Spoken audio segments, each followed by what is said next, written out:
Welcome back to my channel, guys. Well, this one I have to report to you about. It's quite an interesting one. Did you remember Homeland Security Roger Alexander? He requested that visas of ordinary citizens of Trinidad and Tobago be revoked, especially social media bloggers who critique the state or have different views and opinions when it comes to the foreign policy of the government and other matters. Well, guys, we are learning that the United States, the same United States, rejected his request. And this is what they said.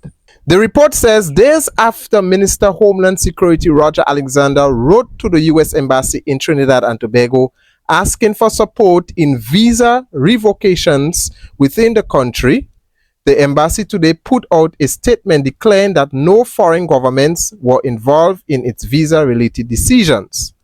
Following the revocation of Trinidad activist and businessman Gary Abbon's US B1, B2 visa last week. My apologies if I pronounce his surname wrong, Abbons, all right? The embassy also stated that it does not revoke visas due to the exercise of the right to free expression, which it says is a cornerstone value of the United States. Now, guys, this is an embarrassment, if you ask me. The same masters that these people are serving happily, don't have any problem with them in the eyes of the certain governments. When you speak about the United States, they want to criticize you. The United States can never do wrong. The United States always correct. When you share different views and opinions about what the United States are doing when it comes to the foreign policy and you do not agree with it, they want to crucify you. All right? Because in the eyes of certain people, the United States is always right. The United States, the information that the United States gives out is always true.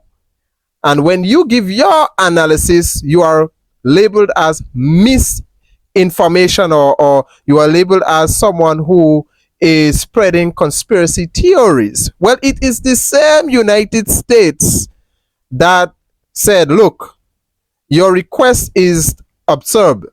We do not reject visas based on people's opinions because this is the value, the foundation on which America has built upon. All right? So Roger Alexander's request was denied outrightly by the United States. The United States said that whoever these people are, they have a right to share their views and their opinions.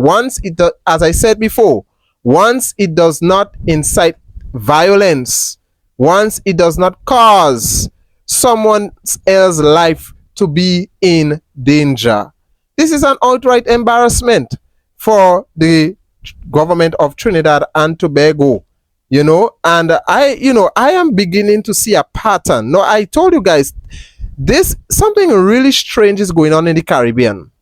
Since after the United States military have been very active in the Caribbean, something is very strange going on with our governments, because a lot of, not just Trinidad and Tobago, but I am beginning to see a pattern that a lot of social media bloggers have been censored, have been hunted down, just because they share different views on what is going on in the Caribbean.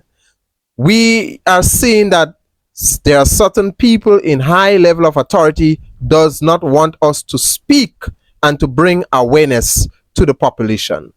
Well, guys, let me know what are your thoughts in the comment section below. All for now. Take care. God bless you.